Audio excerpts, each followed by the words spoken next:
So good to go, Vikram.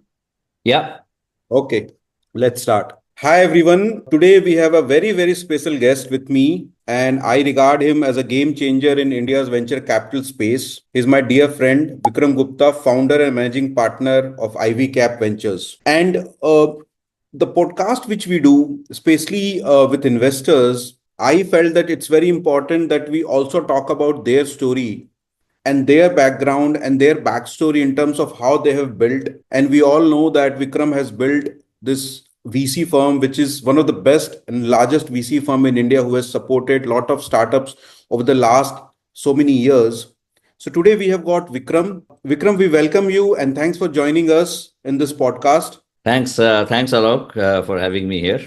So Vikram, let's start. थोड़ा सा अपने we will talk about your back story, how you started, थोड़ा सा interesting stories कुछ बताओ अपने बारे में जो we don't know, the ecosystem doesn't know. So 2011 में I started Ivycap.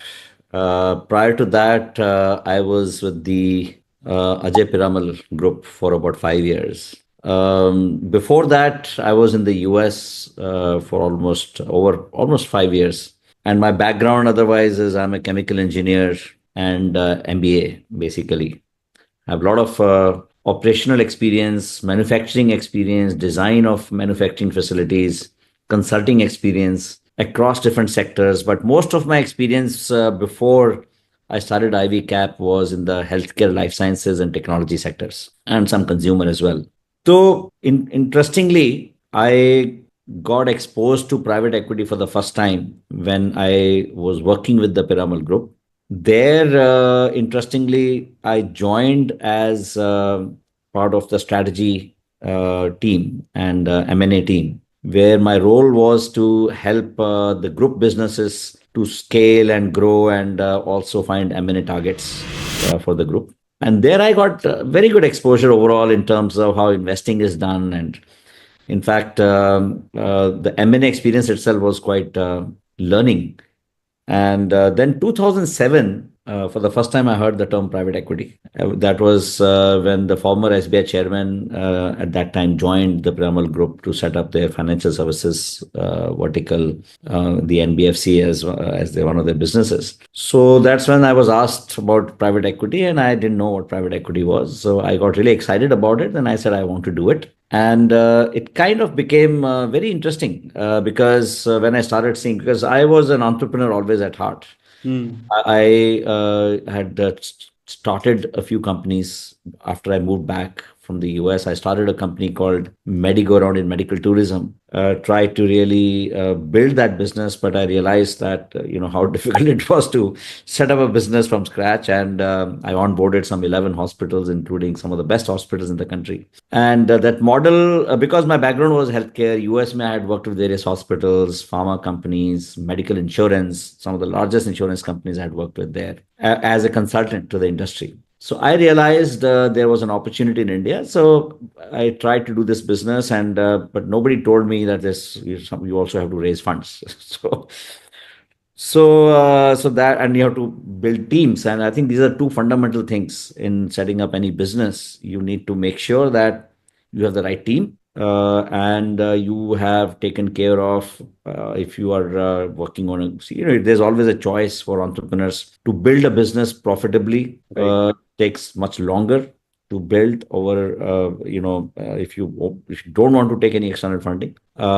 If you want to grow faster and if you want to capture the opportunity, then you need to bring in experts who bring in funds as well. So that's where the venture capital plays a huge role. So that learning helped me, and I was kind of being an entrepreneur myself. I could understand and appreciate the value of private equity when I was at Piramal. So I really wanted to do that. And it took me about 7 months to convince everyone that I should be doing it. There's a lot of back and forth working on the concept, how we will raise the fund, how we will do our investments, how we will do our exits. So after that, I started working on it. And by the time started raising the fund, we were entering into 2008. So Everybody remembers 2008 who have actually seen those markets at that time. I was still fortunate to get a few good investors on board from Middle East. We got $100 million anchor investor at that time. We raised $200 million fund, and realized that suddenly the crash happened in the market, and all those investors who were committed to the fund, they suddenly disappeared. That itself was an experience to go through that journey of convincing a few investors and then suddenly seeing a market crash. But because I had kind of taken there is this thing in entrepreneurs, that zid. I had that zid at that time कि मुझे करना है. So I went back and said, I still want to do it. Is there a way to do it? And that way, Mr. Pawar was a former SBI chairman. He said, we should focus on the domestic market. Right. So after the crash, in 9 months, we raised about $100 million in the domestic market. And I did most of the legwork, front ending everything, and most of the convincing work. And of course, with the brand names and the experience I had in the back end with Mr. Purwar and Mr. Piramal, and Mr. Purwar personally did a lot of work. So obviously, that experience was of a different level altogether. Raising that fund at that time and then making a few investments was such an amazing learning experience. I also discovered a few skills in myself that I could actually go and convince people even in tough markets. And 2009 and 10, we invested in a few companies. 2010, Piramal sold their healthcare business to Abbott, one of the largest deals of its time. Right. Part of it was non-compete with the over a period of time. So which kind of put some kind of a question mark on this fund, because this fund was sponsored by the group, by Mr. Piramal.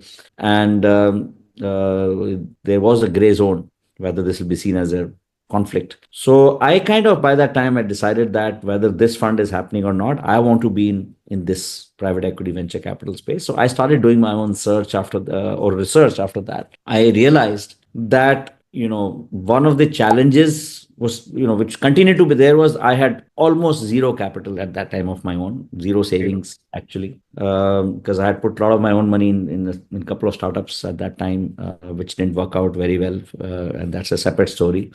And my wife, who was not working, and I have 3 kids who were very little at that time. So I had to take a call whether I should jump and start something of my own, or should I continue? Because obviously I was offered to continue working on this model, but not in a private equity setup, but in a maybe corporate setup. So which I was not very comfortable with. So I decided to take the plunge in 2011 March. At that time, I still remember Mr. Piramal asked me the question when I was leaving, do you have a team? And I said, no. He said, do you have backup for 2 years? I said, I don't have backup for 2 months. So, but I said, this time have lot of experience that you have given me, and a lot of confidence. And if things don't work out, I'll come back with my resume and look for a job if there's an opportunity. So that's how I started Ivycap.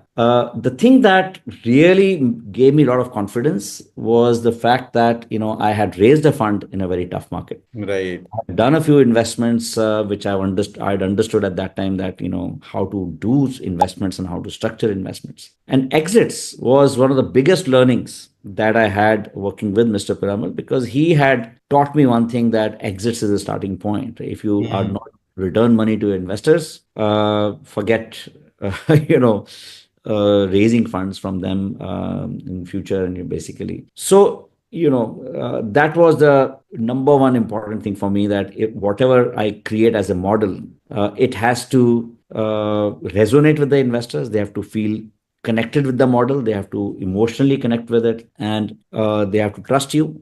Plus, they have to believe that you will be able to return the money. So that's when, the whole idea of working through the IIT alumni ecosystem came up. The only asset I had, I would say, other than my work experience, was my alma mater, which is IIT. And that I realized that nobody had thought of bringing together the entire IIT ecosystem on a single platform. So I conceptualized a model where basically I said that I will reach out to the last IIT alumnus in this world, with the idea that, hey, setting up a venture capital fund platform. We'll start with a 200 crore size fund. with IIT alumni being the anchors for that. We will also invest in IIT alumni, and whatever profits we generate as carried interest, 25% of that we will give back to IITs as endowments. And there were no endowments at that time. And we're talking Right. about 2011. Right. Uh, and people, when I started talking about this idea to people, they just loved the concept. So, met all the directors of IITs, the deans of IITs, and created an advisory board with the distinguished alumni of various IITs. Mr. G.K. Pillai was the former Home Secretary. He was, in fact, the Home Secretary at that time when I started Ivycap. I met him in his office when he was still Home Secretary. He had just received his Distinguished Alumnus Award from IIT Madras at that time. So he loved the concept. So I requested him to come on board as a chairman, which he did right after his retirement. And various other distinguished alumni like Ravi Dhariwal was the former CEO of Times of India. Ashank Desai was the founder of Mastech. Pradeep Gupta was the founder of Cyber Media. So there were quite a few people who immediately got excited about the concept. And the deans of the core five IITs, Bombay, Delhi, Kharagpur, Kanpur, Madras, came on the board of this IIT Alumni Trust with this whole concept. They loved the concept. And we were targeting 200 crores. We ended up raising 240 crores.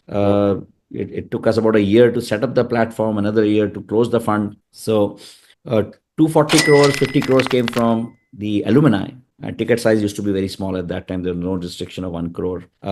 But the remaining money came from those institutional investors who had invested in the Piramal fund. So they had seen me. I had gone to raise that fund, healthcare fund from them in 2008-9. And Right. at that time, they had invested in the fund. And this time they came back. And I'm talking about who's who of Indian institutions like the State Bank of India, LIC, Union Bank, Bank of Baroda, Canara Bank, you name it. So they were all my investors in the first fund itself. And I was very fortunate that way. And of course, was able to create a team of my other co-founders who were also my hostel mates, batchmates from IIT Delhi. And they loved the idea. And so that's how we started the first fund in 2000, between 2011 and 13. The journey was slightly longer of 2 years, but we did it. We wanted to do it right. We wanted to put all the key components, nuts and bolts, the foundation properly, because we knew that we were building even that time we had the aspiration to be the world's largest fund out of India.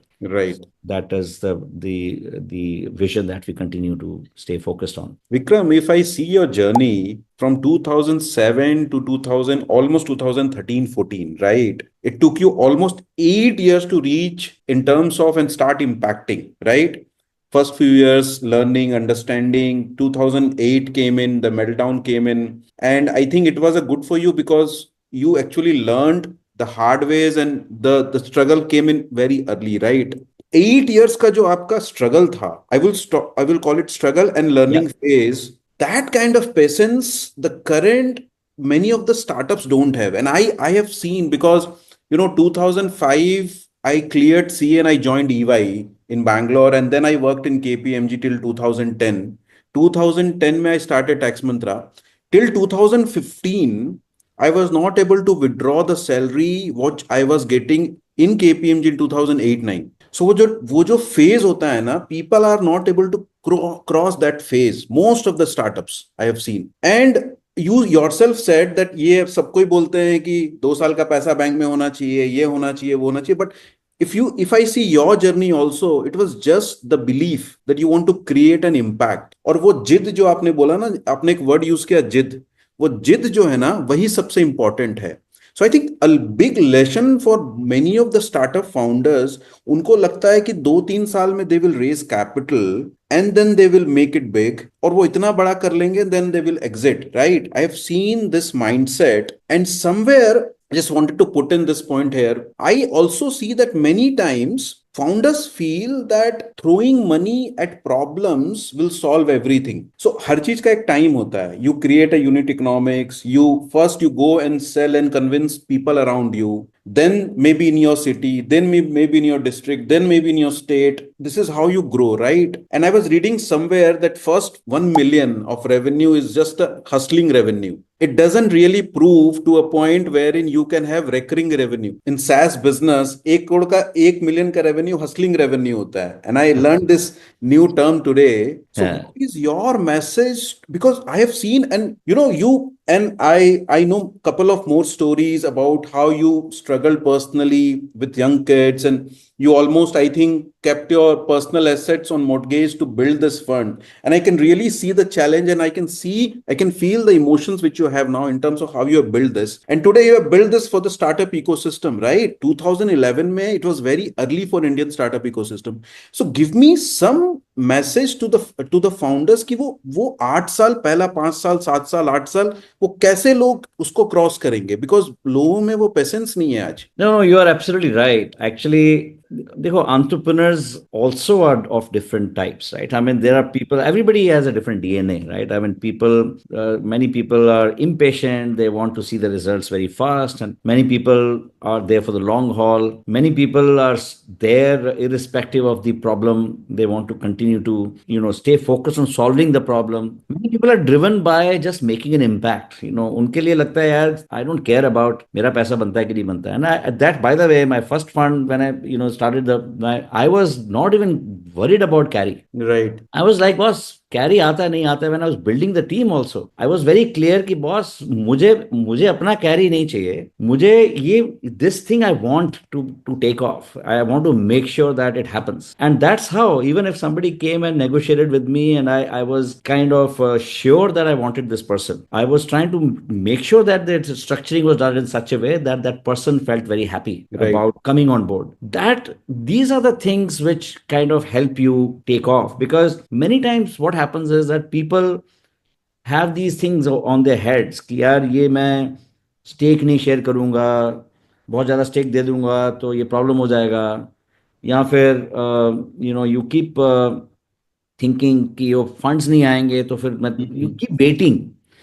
Many people also say there's always this thing about जब ये हो जाएगा तब मैं ये अपना काम करूंगा, right? Right.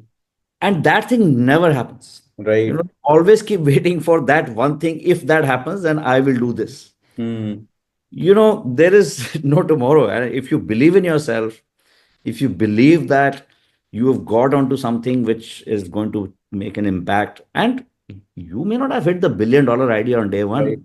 Right. You may have discovered a track that you want to start on, and you may have a vision to solve a bigger problem. You may not have clearly identified your path to reach there. You can't say that, let me first clearly see that path and then I will start. वो बड़ा मुश्किल होता है. This biggest problem, for entrepreneurs is to get started. Right.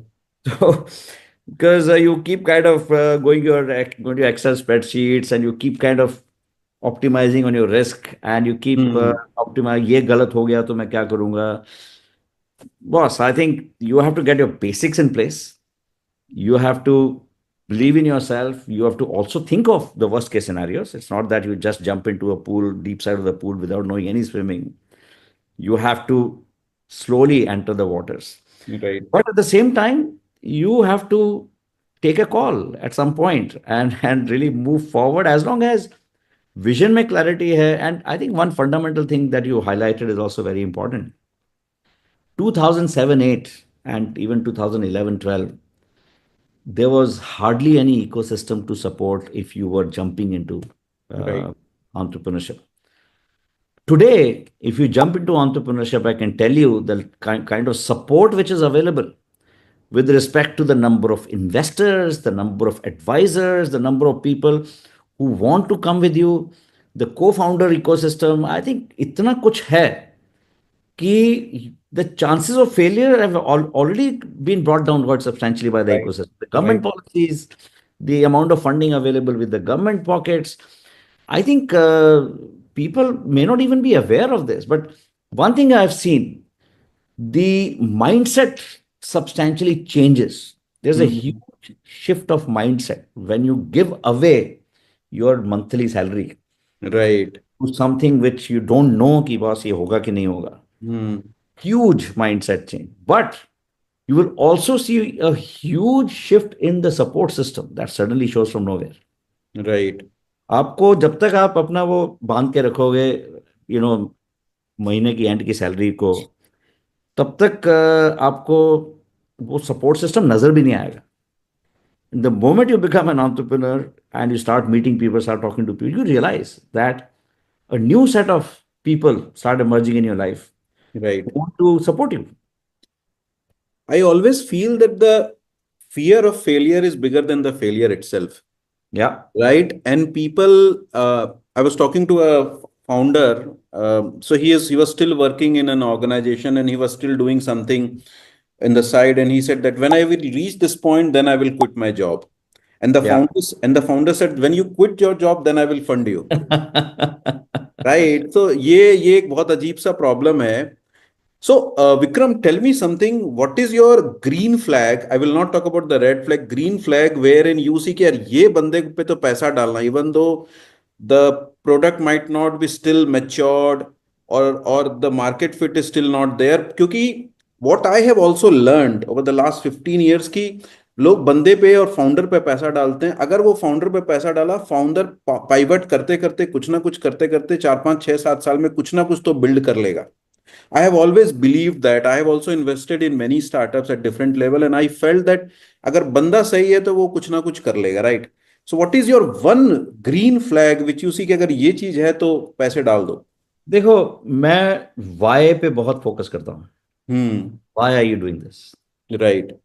What you're doing and how you're doing are later parts for me. Hmm. Why you're doing is the most fundamental.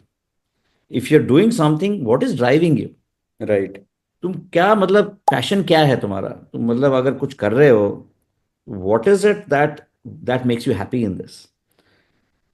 If you spend time on this, you will discover eventually. You will, once you interact with the person, you will discover. For many people, it is actually Hmm. making a difference. For many Right. people, they have actually gone through a problems in their own lives. Right.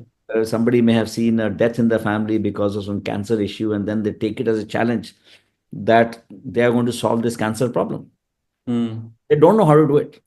They may not even be doctors. They may have no background in solving the cancer problem.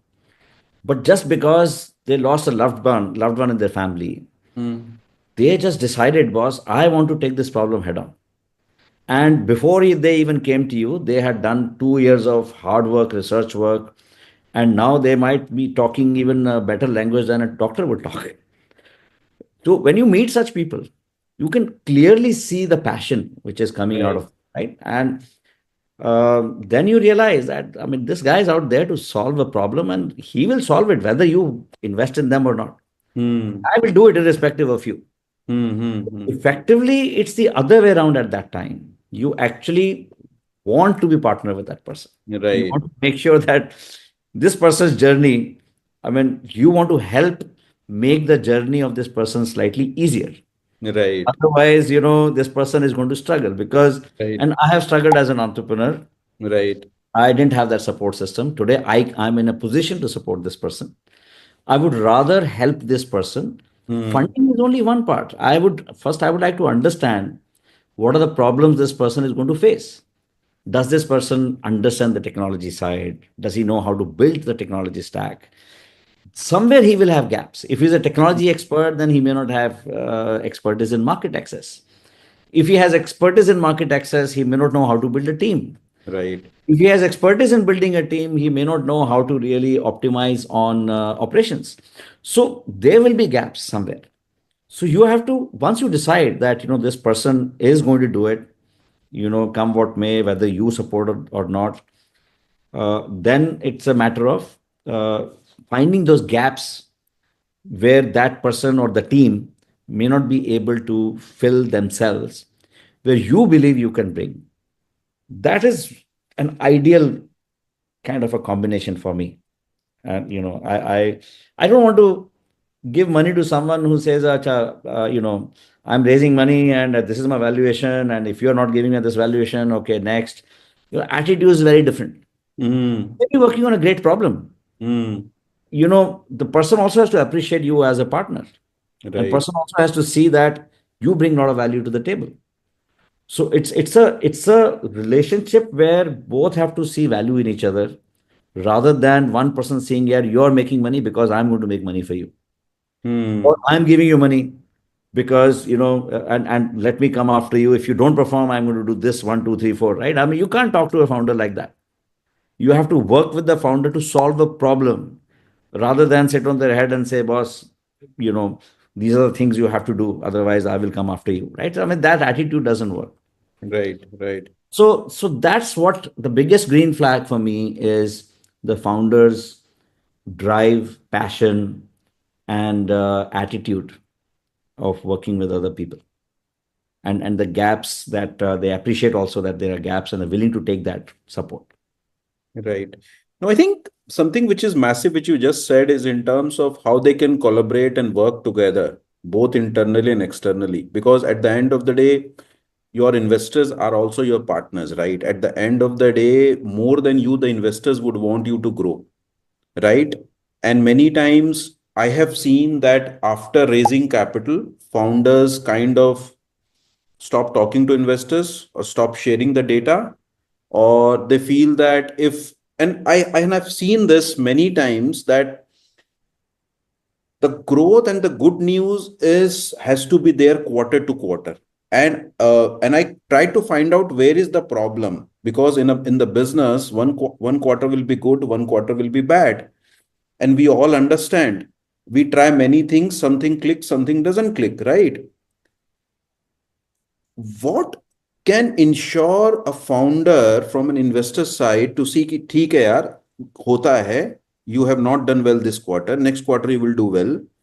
ये confidence investors के side से कैसे हम build कर सकते हैं कि founder एकदम खुला बोले कि सर देखो Vikram, this quarter I could not perform well because of this reasons, I tried this matrix to grow, but this doesn't happen, I have burn some money, it has not happened, can you help me? वो मैं देख रहा हूं ना, you have to tell me more because you sit in many of the boards and you understand वो openness and transparency कैसे आ सकता है। और You know, uh, in fact, one of the biggest mistakes I've seen the founders make is onboard multiple investors who are not aligned with their right, goals or right. with the goals of the founder necessarily, or not even aligned with each other. Hmm.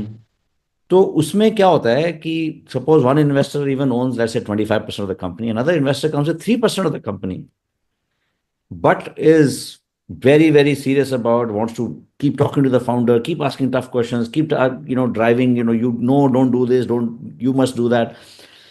There are people who would want to do that because they enjoy doing that, Hmm. right?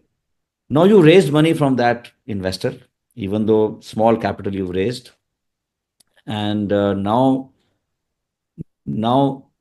there is a different views that different investors will have in terms of how they want the company to grow, or how they want the founder to work. And that happens these days to quite an extent, because founders are raising capital from multiple investors. Hmm. But they try to mitigate on the risk that I don't want one investor to drive me.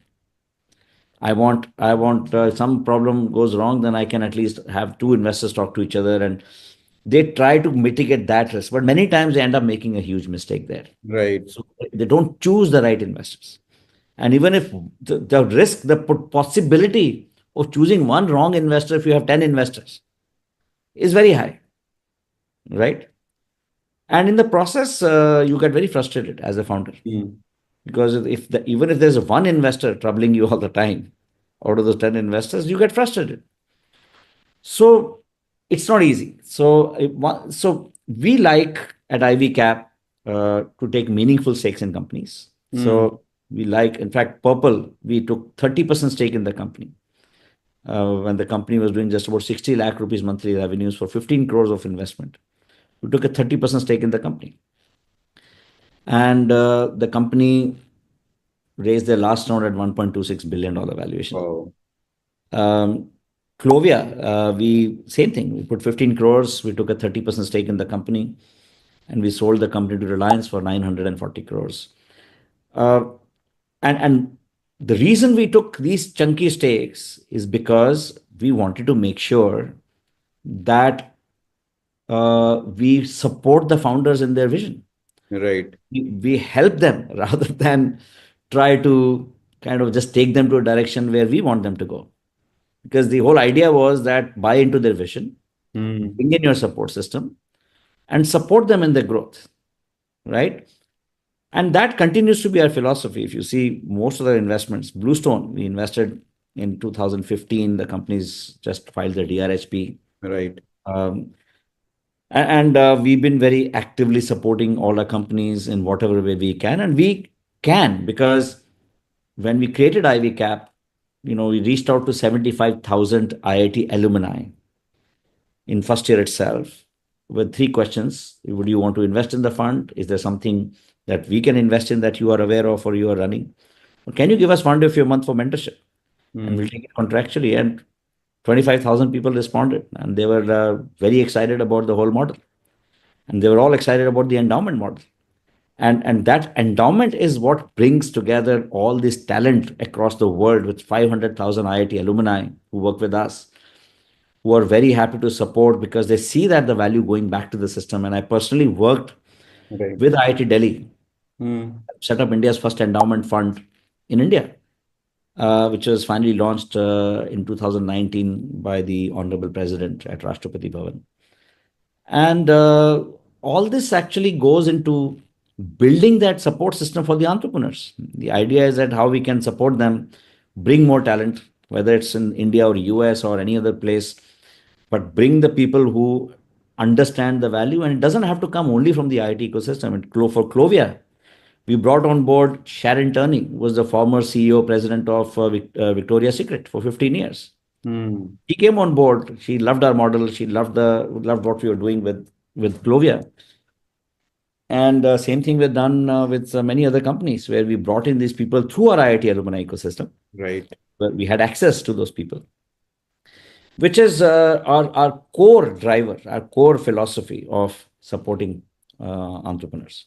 No, I think for you, the IIT alumni has the game changer, and the way you have activated the alumni, I think no one has done in the IIT ecosystem the way you have done it. And I would I love think to. sorry to interrupt. I think one thing which I have started hearing now from people that there are other new funds. Like when I Hmm. started IPCAP, there were 8 funds in the market, and today people tell me there are 1,500 registered funds. Hmm. And many of them are IIT alumni, and then they go back to the same investors and say, "Oh, we are also alumni.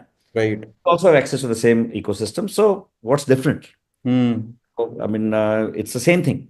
Right. People don't understand is that it's not about being an alumnus and having access to that ecosystem. Right.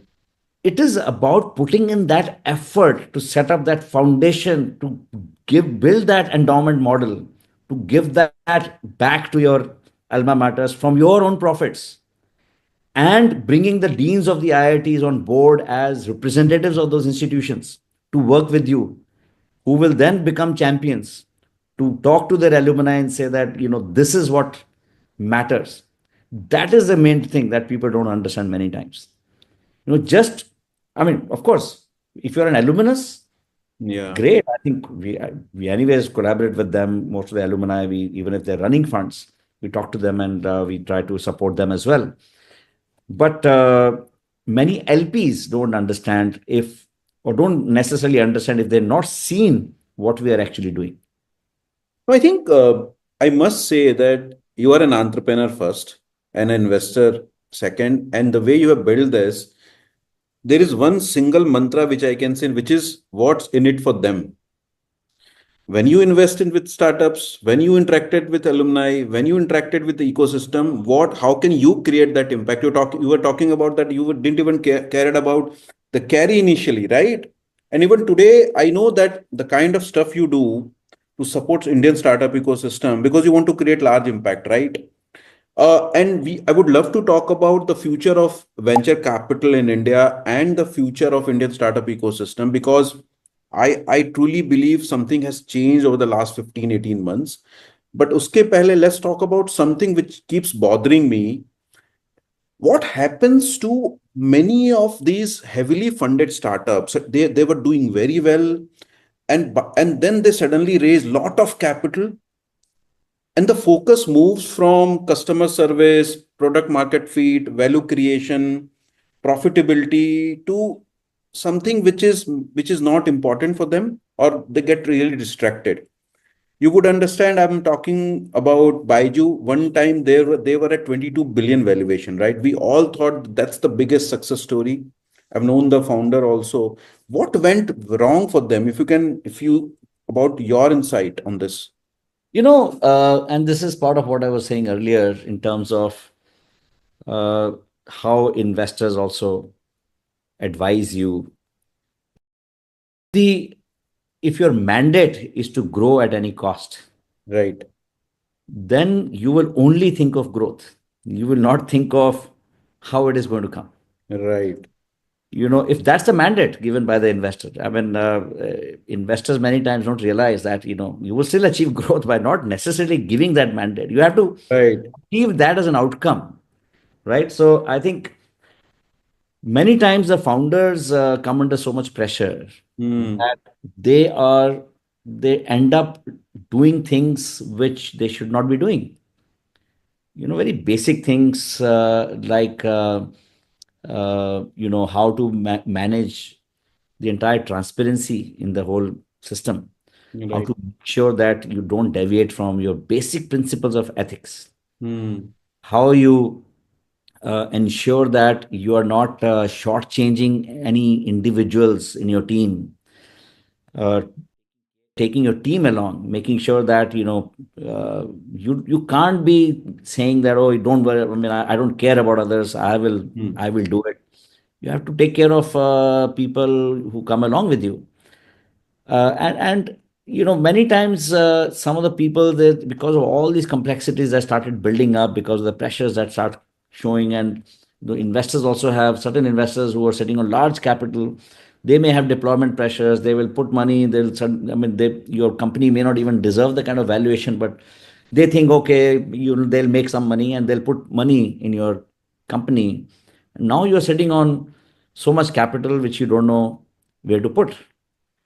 And I've seen the human behavior also change in many of those situations where the founders are sitting on so much capital. They start just putting that capital in areas which they would have otherwise never done. Right. If it was their own personal capital, maybe they will not put that capital into areas which Hmm. which they would otherwise start putting because there's pressure. Hmm. All that leads to signs of cracking here and there. All that leads to misuse or inefficient use of capital. And I think that's what has happened from whatever public information I have. I'm not privy to insider information of any of these companies that you mentioned. There are many such examples where failures have happened. And I think I would say that I would attribute these failures to the human behavior, the how the mindsets change, the quantum of and the value that you're managing at any point of time with the number of people you're handling. Uh, Things change very dynamically, but there are good examples as well. I mean, there are many, many good examples where people, Sachin Bansal, Binny Bansal, Right. without any management training, just came out of engineering colleges, same engineering college, IIT Delhi. They actually didn't even know how to manage another guy who was Harvard engineer, Harvard, and McKinsey reporting to them all of Right. a sudden. And imagine how they would have dealt with those people as well. So, I mean, if you keep the right advisors around you, if Hmm. you have the right basics, your fundamentals are strong. Your principally, you're clear what you will not do. Many people Hmm. don't make a list of what they will not do, right? And end up getting caught in a situation where they realize that they should not have done these things. So I think only those entrepreneurs will succeed eventually in that kind of as complexities keep building up, where they stick to their core, they stick to their principles, they stick to their ethics, they stick to their focus, and they're not sidetracked by the emotions of very standard things, greed, hunger, and all those other things which are which suddenly start taking over human behavior. I think as long as you're sorted in your mind, I think you will do very well. Right. I am also a big fan of one startup, which is Razorpay. Sasank is a dear friend, and I've seen how he has built that startup. What I feel, Vikram, is that many times when you raise capital more than what you require. So, for example, today you know that the market acceptability has not happened to a point wherein you need to raise that amount of money. If you do not have, if the product has not matured or the service has not matured to a point, and every product or service will take some time, वो कुछ वो time लेता ही है. आप कितना ही पैसे उसमें invest कर दो या पैसे रेस कर लो, वो जो टाइम है वो आप उसको शॉर्ट नहीं कर सकते हो after a point. How do you convince a founder कि यार don't raise so much of money, that because if you have money more than what you require, and I believe this, and you can have a second opinion on this, and I've seen this, that when you have to work on frugality, you have to work in maturing your service, wherein you might not need billions of money, billions of dollars, and you raise capital that point of time because people want to fund you, and then you inflate the valuation, and then you raise, and there is money in you, and then you start throwing money at all the problems, and you feel that money will only solve the problem. How do we, in your experience, have you come across and have you actually spoken to this couple of founders and tell them that no, don't raise that much of money right now, just sit, build. As you said, that when you build something, and if you have passion, and if you're solving a very large problem, the investors will come and partner in with you, right? No, no, you're right. It's a lot of this is a mindset. We've invested in a company called Snitch. It's a Hmm. men's fashion business. And I can tell you that one of the best fundamentally correct business that I've seen, Right. and one of the best fundamentally correct entrepreneur I've seen in terms of how to optimally use capital. Hmm. Even before we invested in the company, he was much larger than 100, crore kind of revenues. And all he had raised at that time was just 4 crores of capital Hmm. on a Shark Tank show, right? And we gave him, we realized that this company was growing quite substantially. We did a 100 crore round, and the company scaled up 5x Wow. in just about 1.5 years or so, and is still sitting on more than half of the cash we've given him. And many large investors are chasing him right now with large amount of capital. They're willing to put that money in the company, and the founder says, "Boss, why do I need the money? I Hmm. mean, I even if I'm going to maybe double from here in a year's time from now, and I may not even use the capital which I raise for doing Right. that." So fundamentally, that clarity is there, Right. right? So unless you have that thought process in your mind, boss, what you're building, and focus on the business and how you're going to optimally define your growth objectives, I think people get, it's again goes back to the human behavior. You think that, oh, maybe if I raise $100 million and do a valuation of my company, and if I dilute 20%, naturally my valuation will be $500 million, right? Sounds very good. It will show in the papers, and and once I become a unicorn, then I'll be, and part of that charts which start showing up at multiple places. My logo will start showing there, and people start inviting me at other places and all that. Those are, look at those logos. Hmm. Look at the charts of unicorns in 2020, 21, and look at those charts again today. Right. How many of those logos which were unicorns in 2021 are still That's unicorns, relevant. right? That mindset doesn't survive for too long. Hmm. And many of them may have actually gone out of business as well. Right. If your only goal was to become a unicorn, you achieved it. Hmm. But then, yeah, you achieved it, but you can't sustain it, Right. right? So your goal doesn't have to be a valuation driven goal. Hmm. Goal has to be the impact that you're creating and the problem you're solving, how you're solving that problem, and how most optimally and in a most cash efficient manner you can solve that. Only then you will be able to scale and solve the problem. Great. I think that's a great insight. And I think that is coming from a very, very experienced VC who has changed and who's still impacting the Indian startup ecosystem. it's been 14, 15 years for you to directly working with Indian founders now. When you started Ivycap in 2011, I think March 2011, if I'm correct. Correct. So, I was saying that last 15 months after the meltdown, COVID happened, and then US meltdown. Some VC fund also collapsed in US, and some banks also collapsed.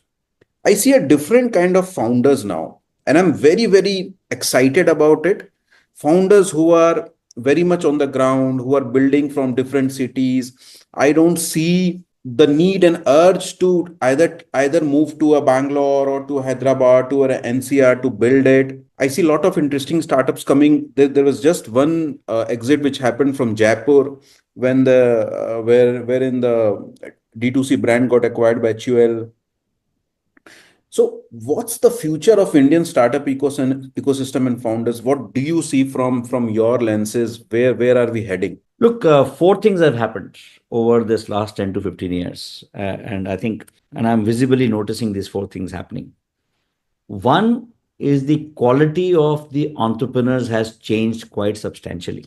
As you said, entrepreneurs also have seen ups and downs. They've seen all kind of like you mentioned Byju's. They've seen a Byju's. They've seen a Go Mechanic. They've seen a Bharat Pay. They've seen multiple such cases, right? And many of them have realized that you can't be working like those entrepreneurs who failed for certain reasons. Plus, they have also learned with their own experiences. They have actually uh, set up companies, raised capital. Some of them shut down their companies and learned from them. Somebody exited from those companies and learned from those experiences. So the maturity levels of entrepreneurs has grown substantially, and these entrepreneurs are giving back to the system. Right, They're giving back in terms of their knowledge, and they're also giving back in terms of their capital. You're now seeing quite a few entrepreneurs who have exited are now becoming angel investors and investing in lots of companies, supporting them. I think that's a huge change which has happened. Second one, which I think is also very important, is now multiple pools of capitals have been created in India. We are seeing a huge set of angel investor networks which are out there in the entire country. We've seen different family offices coming in. We are now seeing emergence of corporate venture capital CVCs now as well, who are bringing their own knowledge capital and their right, core business knowledge into the whole play and wanting to work with entrepreneurs. Of course, we've seen institutions opening up their pockets, the insurance companies, the banks, and other such institutions, then the government pockets of capital. right, SIDBI and now quite a few state governments who are coming forward and wanting to deploy. Kerala, Odisha, Rajasthan, and many other state governments who are actually coming forward to deploy capital in startups. So these, and then there are certain pockets of capital which are still there to open, like pension funds. And I think if they open up, the domestic capital will right. grow quite substantially. Today, the domestic capital is quite small in this country, about 15% of the total capital deployed. I think I'm trying to champion all we've raised is domestic capital. Yesterday, we received an award from IVCA to be the largest Wow. fundraiser in the country. So we raised the Wow. largest domestic capital in the country. We raised 2,100 crores for a fund three, which is all domestic. And so far, people could never imagine that you could raise that kind of funds in India. And I think that is something very fundamental shift which is happening in India, Right, which is right, that's the second thing. The third thing which is happening is the government has actually woken up to the needs of startups and venture capital. I wouldn't say woken up. I think there has been a conscious effort from 2016 onwards to promote the startup ecosystem. And that effort is increasing more and more to support the startup ecosystem to do whatever can be done, even though the pace can be much faster. But I think right now, at least directionally, it is going the right direction. Government is creating these pools of capital and trying to come up with these ideas of fund of funds. We just heard the news on the budget, right, 10,000 crores, another fund of funds. We also heard a talk of 1 lakh crore of innovation fund, and then there's a deep tech fund talk. So all these things are, and plus there's some policy changes in terms of at least looking at the tax side of how the uh, certain tax things should be taxed when it comes to venture capital funds. Right. So these are the important messages that the government is giving with the right set of people. And I think the people who are in the government are also quite forward looking, very excited to see people like Ashwini, and also our commerce ministers. I think there's obviously a lot of interaction with the startup ecosystem. Right. Then the fourth thing which is happening is now the focus on emerging tech and deep tech. Newer sectors, high risk sectors, more focus on the product side. And our entrepreneurs also learning that. Our ecosystem is supporting that. We have companies like Dhruva, Morphing Machine in our portfolio who are fundamentally changing the dynamics in that space, whether it is semiconductors or whether it is Right. space tech and many others. We have a very interesting portfolio building up there. And even in AI, we have BrainSight.ai, and we have IoT companies like Zest IoT, which is changing the shape of the airports, automating the airport. So Right. things are happening in some very interesting technology areas where India is taking lead now in building products out of India. And And that's something which is a very fundamental change which I've seen, which has happened over the last 10 to 15 years. So I would say these four things now happening together is actually changing the shape of our country. And somebody was asking a question yesterday to me, why a deep seek has not come from India and why has it come from China? I think it's too early to ask that question, in my view. I think if India could send a Chandrayaan at the lowest possible cost, and when others couldn't do it, India has the potential to take things head on and then prove a point and show to the world that we can produce things and create things which others can't. And I think we are at a similar situation right now where you will see not just a deep seek, but multiple such things coming out of India at a much better cost. Completely agree with you. In fact, in the last 3, 4 years, I see a massive shift wherein the IP is getting created in India. I used to remember 4, 5 years back when most of the companies would create their cap table in Singapore or in US, Delaware, and then raise capital there. And it was mostly services, SaaS. But I completely agree with you. A lot is happening in hardware and in AI and deep tech. And I think as far as the AI thing is concerned, I think it's focus. And I was there in January 6th, if I remember the date, 2016, when we were all invited by the central government and the Honorable Prime Minister at Vigyan Bhavan, when the stand-up startup and the startup policy was launched for the first time. I still remember.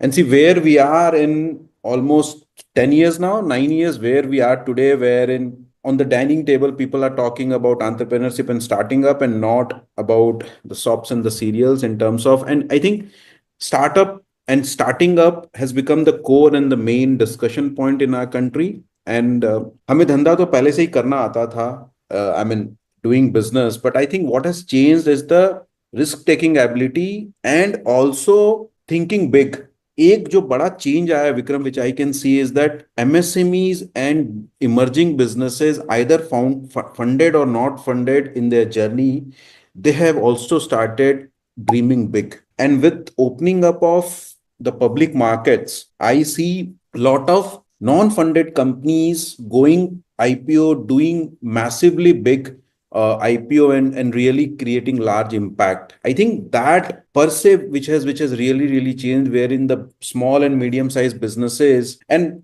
मेरे को कभी कभी वो differentiations अभी थोड़ा सा बहुत कम हो गया है in terms of startup and a business, right? Or a funded or a non-funded. I see whether are you thinking big, dreaming big, want to create large impact, and are you solving large problem. If you are doing that, maybe you will require that capital, not maybe initially, but maybe afterwards, or maybe pre-IPO sometimes, or maybe at IPO level. But I think that has completely changed, right? And I see so many businesses, because hota kya hai, so many businesses says that I want to do IPO in 3 years. You talk to any emerging business or a growing business, they will say, I want to do IPO in 3 years. Tell me what are the 5 things I need to do from today so that I can do IPO in 3 years, right? And opening up of public sector has completely changed the dynamics, because 5 years back, the only way for an exit was either some other VC firm or other funded company will buy out, or a corporate will buy out, right? Now, so that has completely changed.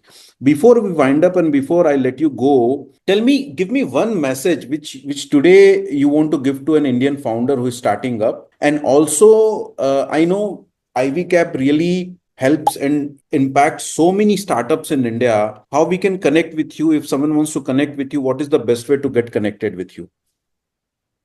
Yeah, getting connected with me or with us at IVCap, I think it's very simple. People can send an email to me. I'm very accessible, Vikram at ivcapventures.com.